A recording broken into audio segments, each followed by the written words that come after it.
Hi everyone, welcome back. You know, when you watch TV these days, or if you're looking at news on your phone or on the computer, it's so easy to get discouraged when you hear stories about government or politics.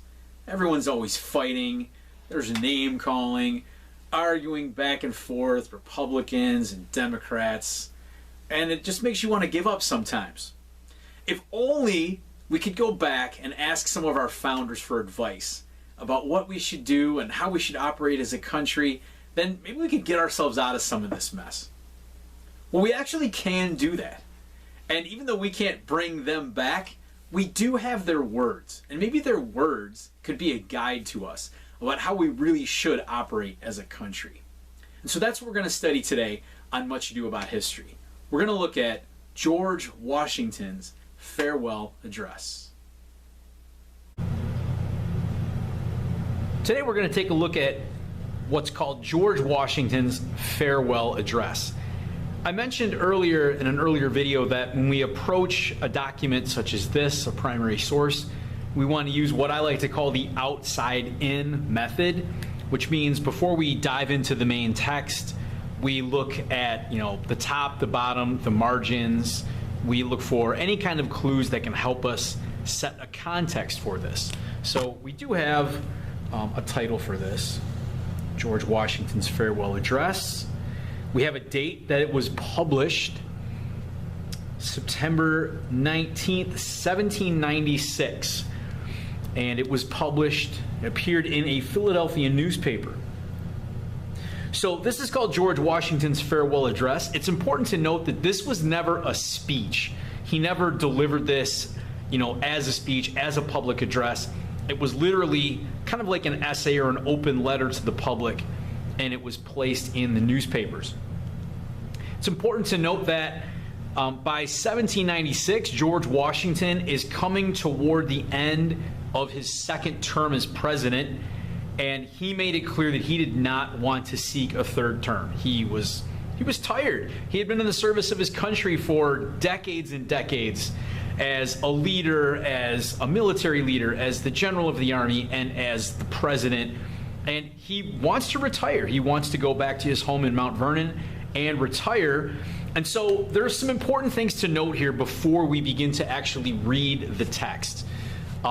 Washington, by stepping down, he does start what we kind of call the two-term tradition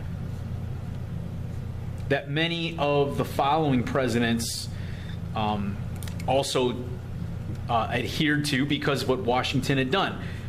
Even if a president was popular, no matter how popular he might have been, if he had served 2 terms, he didn't go beyond 2 because that's what Washington did. Washington felt it was important to step down. If he would have served until he died, it would have, maybe some people would have thought it was too much like a king. If he shows that this is an important office, but I will leave it and I will pass it on to someone else, it kind of sets that tradition. Another kind of American tradition we have, this is kind of an example of it, peaceful transfer of power.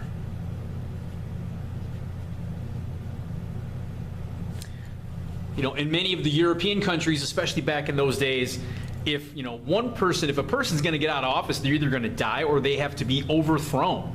Someone has to come and knock them off, and then they're on the top. And in our American system, we don't believe in that. We believe in the peaceful transfer of power, and so that's something that Washington really sets an example with as part of his address. If you're trying to look for an example of when else may you have, heard about Washington's farewell address, or where might it appear?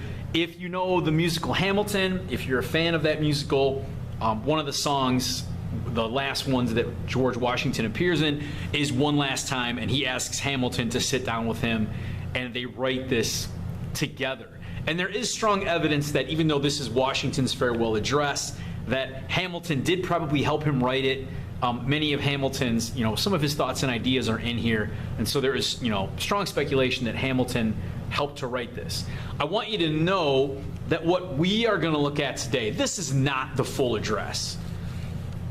This is a copy that I got from a textbook, and these are just excerpts. These are just little snippets of it here. It's actually much, much longer than this. But just for the sake of time, we're just going to look at these little parts of Washington's farewell address and try to figure out what we can learn from this. So let's ask ourselves, what is the purpose of this address? And I think it's two things. One, he wants to make it clear that he is stepping down, that he does not seek a third term. He's trying to start this tradition of handing over power peacefully. But he also wants to leave some advice. He kind of sees that there are certain aspects of the country politically that he kind of wants to put a stop to. And he feels like he's earned a lot of respect, and he has a lot of lessons that he wants to share, and he's going to give this advice on his way out the door. So let's kind of take a look at some of these different things then. Let's start to dive into the document. So here in this first paragraph up here at the top, these are his words. While then every part of our country feels an immediate and particular interest in union, all the parts combined cannot fail to find in the united mass greater strength, greater resource, proportionately greater security from external danger, and a less frequent interruption of their peace by foreign nations. So look at some of the words he uses in this. He says things like union, united mass. What he's basically saying is we are stronger together. We have greater strength. We have greater resource, proportionately greater security from external danger. It's easier to fight off foreign enemies if we're all on the same side. So his first message is we are stronger together. We're stronger as one nation than we are as 13 or 14 independent states. We're stronger together. And he's kind of emphasizing that word united in the United States. That's something that was very, very important to Washington. If we look at the next paragraph, I think this is very important, especially for our current times, really for all of American history.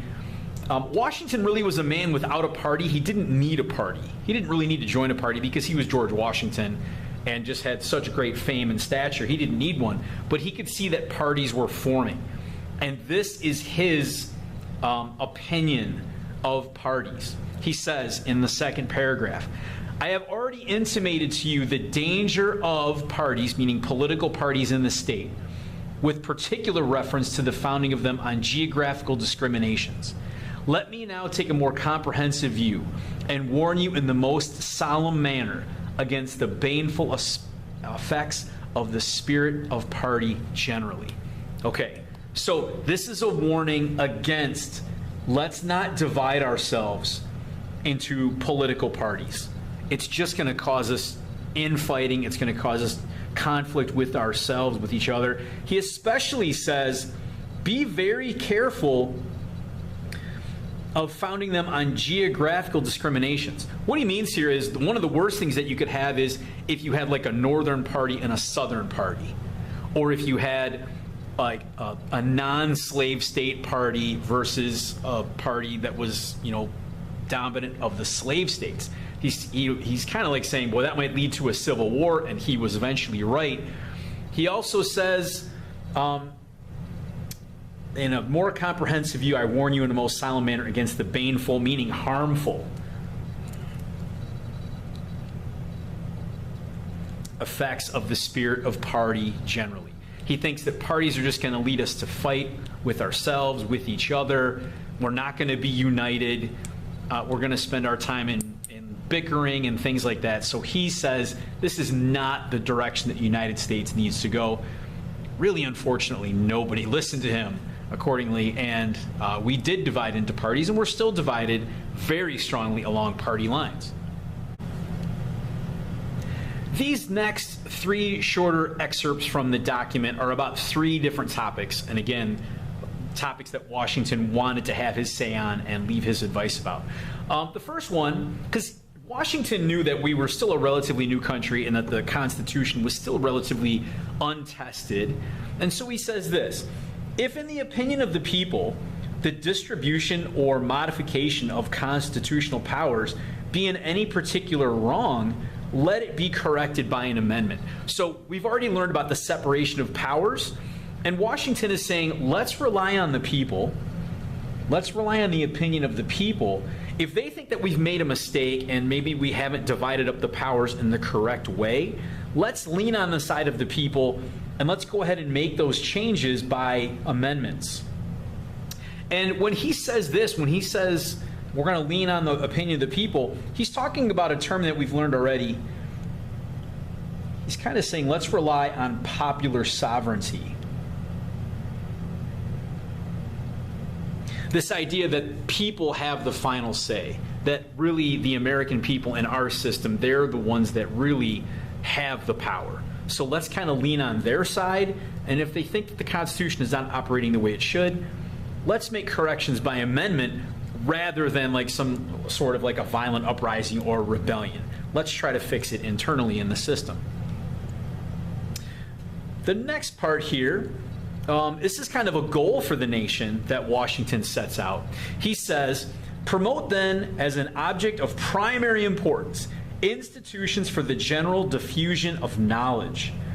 As the structure of a government gives force to public opinion, it's essential that the public opinion should be enlightened. Okay, so he says, here's something we have to make primary importance. This should be like a #1 goal. Institutions for the general diffusion of knowledge.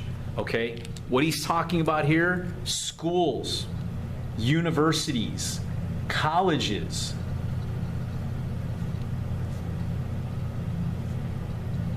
places of learning. And he gives a reason. If we're going to have a government that relies on public opinion, okay, if public opinion is important to us, then that public opinion better be educated. It should be enlightened. We have to make sure that our public is well educated if we are going to let them make the decisions, like a belief in popular sovereignty would say. So he says this has to be of primary importance. Schools, colleges, universities, things like that. His next topic is about debt. We know that that was something that Hamilton was very concerned with. He's called the father of the national debt. He assumed the debts of the states. And even though Washington has Hamilton help him write this farewell address, he does give a warning. Washington does give a warning about the debt. He says, avoid likewise the accumulation of debt, not ungenerously throwing upon posterity the burden which we ourselves ought to bear. He's saying we just can't build up and build up and build up this giant national debt and let our posterity, which means everyone that comes after us, have to figure it out. It's not fair to throw all this gigantic national debt on our children, our grandchildren, our great-grandchildren, and so on. We had better do a job of paying this debt down. It's our responsibility to pay it off, and we don't want to leave it as a burden to our, the people that are going to come after us. These last 4 little snippets from the document, they're all somewhat similar. They all have to do with peace, and they all have to do with how should we interact with foreign countries. So let's kind of see what Washington has to say with that. Let's just start with this small one up here. Observe good faith and justice towards all nations, cultivate peace and harmony with all. I think that's pretty obvious. Okay, we want to be honest, we want to be just and fair towards all other nations, and we really want to cultivate peace and harmony. That's what we want. We don't want to start conflicts. We want to avoid conflict when possible. Let's try to have good relations with foreign nations. But then he goes on to say what those relationships should be. In this next one, he says, the great rule of conduct for us in regard to foreign nations is to have with them as little political connection as possible. So he's really saying we don't want too much to do with the politics of the rest of the world. We don't really want to get involved in their affairs too much. Let the rest of the world do what it's going to do. We have to worry about ourselves, our own country. Let's get our house in order before we start thinking about ourselves as a world leader or a world power. Let's have as little to do with other parts of the world as possible. We're going to treat them peacefully, but we also kind of want to keep them at a little bit of a distance. He goes on even a little bit more about this in the next couple of paragraphs. It is our true policy to steer clear of permanent alliances with any portion of the foreign world. Don't get into a military alliance with other countries. They're going to drag you into their wars. There can be no greater error than to expect or calculate upon real favors from nation to nation. It is an illusion which experience must cure, which a just pride ought to discard. In other words, he's saying, don't expect that if we enter an alliance, it's only because other nations have good intentions or, they're sincere. Let's be very careful. He does say permanent alliances. If you need a temporary alliance, if you're in the middle of a war, like when we got an alliance with France and Spain in the Revolution, that's one thing. But be very careful about tying yourselves to other countries and alliances, because you're just going to get dragged into more conflicts. And then he also says here at the end, the duty of holding a neutral conduct may be inferred from the obligations which justice and humanity impose on every nation, to maintain inviolate the relations of peace and amity toward all other nations. Okay, inviolate means we're not going to break this. We are not going to violate our policy of peace. Amity means friendship towards other nations. Okay, and he uses the word neutral. We really want to be neutral in our conduct with other nations. Be careful about taking sides. Even if you're not involved in a war, if you favor one side or the other, the side that you're siding against is going to blame you as much as they blame that other nation. So we really kind of see that Washington wants us to be at peace with the world, not have too much to do with them, certainly not get into any military alliances, and to be neutral whenever possible. So here I think are some of the most important pieces of advice that George Washington left to us in his farewell address. So, have we followed Washington's advice? Maybe in some ways. We've done a good job of building a school system and a university system that educates millions of people, so that's something he encouraged. But then when you look at other things we've done, have we avoided entangling alliances? Well, not really. In the last 100 years, we've been in quite a few foreign wars, and we have a military presence all over the globe, and we're involved in almost everything that goes on in the world. I'm not sure that was Washington's vision. Have we avoided dividing ourselves into political parties? No, definitely not. And that was something that Washington definitely warned us about. So I think if we look back to what Washington says, the ideas of what he had for America, in some ways we haven't really lived up to those. Maybe it would be a good thing if we went back a little bit and took some of that old advice from some of our founders like George Washington. Well, thanks for watching, and until next time, bye-bye.